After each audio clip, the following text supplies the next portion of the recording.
اگر این کارا رو انجام ندی و اشتباه کنی از راه غلط پیش بروی، هر قدر فالوور بگیری، ویدیوهای بازدید هم بگیره، تو $1 هم نمیتونی کار بکنی.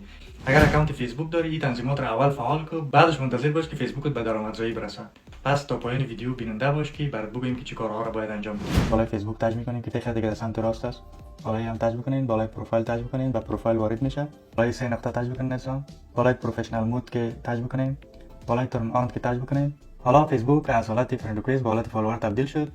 بالای گزینه مانیتایزیشن که شما تاج بکنین، یا استار است، بونوس است، اد این استریم است، یک سابسکرایبر است، تمام از گزینه ها هست. فیسبوک تان رو باز بکنین، این بالای سه خط لمس بکنین، بالای گزینه پروفشنال داشبورد لمس بکنین، بالای مانیتایزیشن یا درآمدزایی لمس بکنین، گزینه استار، ستاره و گزینه اعلانات در ویدیوها فعال شده. ست اپ یا تنظیم کردن بالای گزینه یابی لمس بکنین. این شما باید تمامی شرایط را پورا بکنین. بالای گزینه گیت استارتد یا گزینه یابی لمس بکنین، در تک مارک بکنین، بالای گزینه نکست لمس بکنین.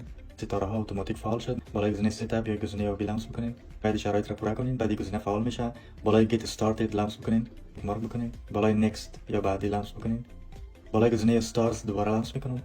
در بدل هر ستاره شما میتونین 1 سنت دلار به دست بیارین و مقدار پولتون در اینجا نشان داده میشه. اعلانات ویدیوها رو بالاش لمس میکنین. فعلا شما مثلا درخواست روان کردین به فیسبوک، زمانی که اپلیکیشن شما را یا درخواست شما را قبول کرد، بالای گزینه اوکی فعلا لمس میکنین. زمانی که درخواست شما را فیسبوک قبول کرد، شما میتونین از طریق ویدیوهایتان هم در